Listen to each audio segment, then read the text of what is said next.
Fala, minha nação tricolor, sejam bem-vindos a mais um vídeo aqui no canal Meu Bahia nesta terça-feira pra gente continuar trazendo informações sobre o Bahia, porque o nosso tricolor de aço vai entrar em campo amanhã contra a equipe do Botafogo, lá no Newton Santos, e no vídeo de hoje tem informação sobre os jogadores que vão para essa partida, o que é que o Rogério Ceni pretende fazer para este jogo. Vamos trazer informações também sobre a próxima partida do Bahia em casa neste Campeonato Brasileiro contra a equipe do Flamengo. Se você está planejando ir para esse jogo, assiste até o final para você conseguir entender. Iremos falar também sobre o mercado de transferência, porque já tem uma informação sobre o ano que vem, montagem de elenco, jogador que pode ficar, jogador que pode sair. Assiste o vídeo até o final para você entender. Não esquece de deixar o teu gostei, que é muito importante para você poder ajudar o canal. Não esquece de se inscrever se você ainda não for inscrito, para ajudar a gente a chegar a 20 mil e você, torcedor, não perder nenhum conteúdo por aqui. E claro, não esquece de comentar aqui abaixo a tua opinião sobre os assuntos que a gente vai tratar no vídeo de hoje. Meu nome é José Victor, para quem ainda não me conhece, eu sou produtor de conteúdo aqui do Meu Bahia e também estudante de jornalismo, e vamos começar esse vídeo pra gente não perder tempo, trazendo informações sobre o time do Bahia que vai entrar em campo amanhã contra a equipe do Botafogo pelo Campeonato Brasileiro, jogo lá no Newton Santos. E uma informação também, esse jogo vai ser transmitido amanhã pela TV Globo, para você que está desavisado, para você que não sabe, o jogo amanhã vai ser transmitido em rede nacional. Vamos lá, informações do time. O atacante Lian, né, que fez parte aí de alguns jogos, inclusive desse time do Bahia, na lista de relacionados, né, no Campeonato Brasileiro, vai ser convocado para o jogo de amanhã também. Ele está na lista de relacionados, ele viajou com o grupo. É claro que a gente imagina que ele não seja utilizado como titular, né? O titular deve ser o Kaique e no lado esquerdo o Matheus Sanabria, mas é importante a gente ter esses garotos da base já inseridos. Eu sempre falo isso aqui com vocês, é importante ter eles inseridos ali no processo, nos jogos do time principal. O Lian é um jogador que tem qualidade, é um jogador que tem futuro, por que não fazer parte dessa lista de relacionados? Vem treinando já há algum tempo com o Rogério Ceni e merece sim essa convocação, né, para o time de cima, para o jogo de amanhã. Falando com vocês também sobre outra coisa importante, sobre a lista de lesionados. A gente tem uma lista muito extensa, né, de 7 jogadores no DM, jogadores importantes, e nenhum bota para esse jogo de amanhã contra a equipe do Botafogo.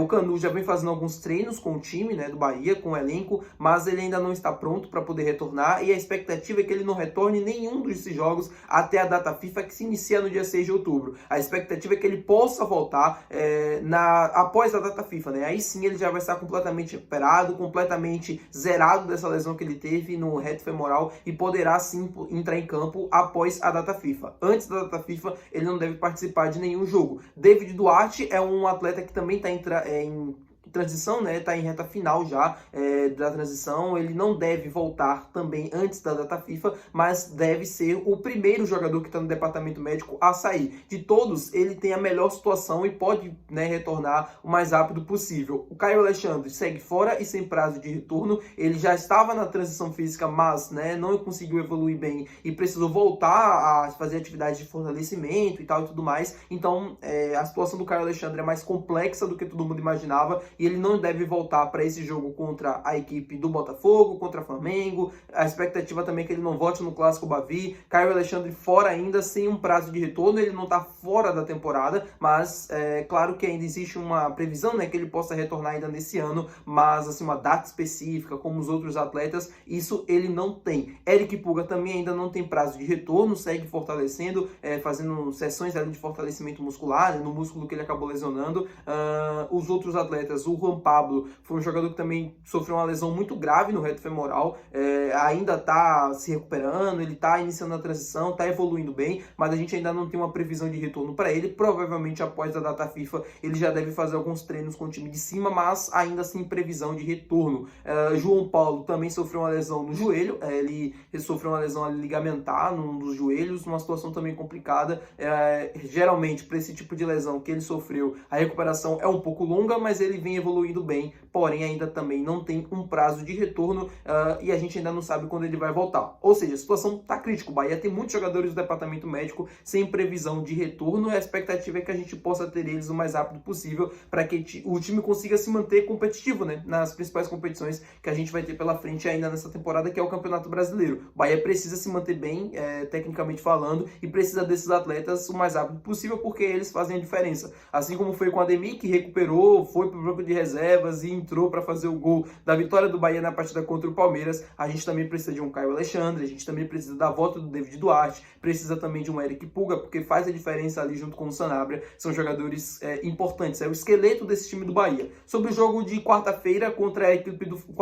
sobre o jogo de domingo contra a equipe do Flamengo, no próximo jogo em casa do Bahia pelo Campeonato Brasileiro. Os ingressos começam a ser vendidos amanhã para os sócios do Bahia, para a torcida mandante, né? Não vou trazer informação da torcida visitante aqui, porque, enfim, não faz nem sentido, né? Às vezes alguém me pergunta que tal, eu não vou responder. Sobre a torcida mandante, os ingressos começam a ser vendidos amanhã para sócios, e aí, como você já sabe, né? Primeiro para sócios, depois abre para outra categoria de sócio, e aí, por fim, é que vai para o público geral. Se tiver ingresso, vai ser aberto para o público geral, provavelmente na sexta para dia de sábado, né? Que geralmente acontece assim alguns dias depois, tá bom, meu povo? Agora, quero trazer com vocês informações sobre o mercado de transferências, como a gente sempre faz aqui no canal. A gente sempre traz informações sobre o mercado e tem uma informação importante sobre Vitor Hugo, zagueiro que pertence ao Bahia, tem contrato com o nosso tricolor de aço até dezembro de 2026 e que tá indo muito bem lá no Atlético Mineiro, hein? Não sei se vocês estão acompanhando os jogos do Galo, não sei se vocês estão vendo o desempenho do Vitor Hugo, mas ele vem jogando bem por lá.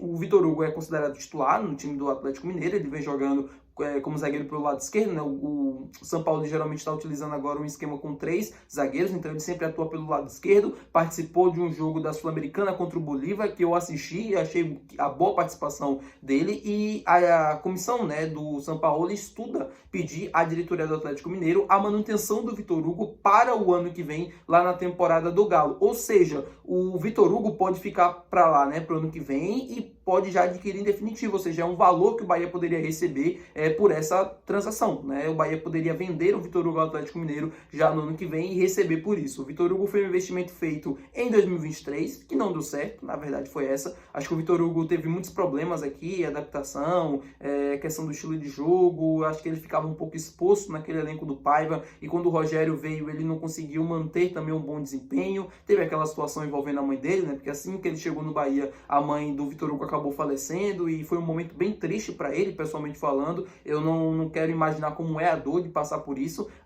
e acho que tudo, né, acabou atrapalhando a passagem dele por aqui. Essa questão da mãe, essa questão de adaptação, esquema de jogo, problemas também, né, com o Renato Paiva. Depois com o Rogério Ceni, ele também não conseguiu manter um bom nível, apesar de algumas atuações. Depois ele foi emprestado para o Olympiacos da Grécia. Por lá não teve uma passagem tão assim de destaque, né, como a gente poderia imaginar. E aí, para o Olympiacos não, para o Panathinaikos da Grécia. E aí a gente não teve um retorno esperado, ele acabou indo para o Atlético Mineiro e por lá parece estar se encontrando. Eu desejo felicidades para o atleta, né? Um jogador que pertence ao Bahia, é um ativo do clube. Eu espero que ele se valorize lá no Atlético Mineiro, para que no final do ano, se for assim o caso, o Bahia poder realizar uma boa venda, conseguir recuperar parte do investimento que foi feito na aquisição do jogador. Tá bom, meu povo? Muito obrigado por você ter assistido esse vídeo. Se você gostou, não se esquece de deixar o teu gostei, que é muito importante. Não se esquece de se inscrever no nosso canal e até o próximo vídeo. Valeu, tchau!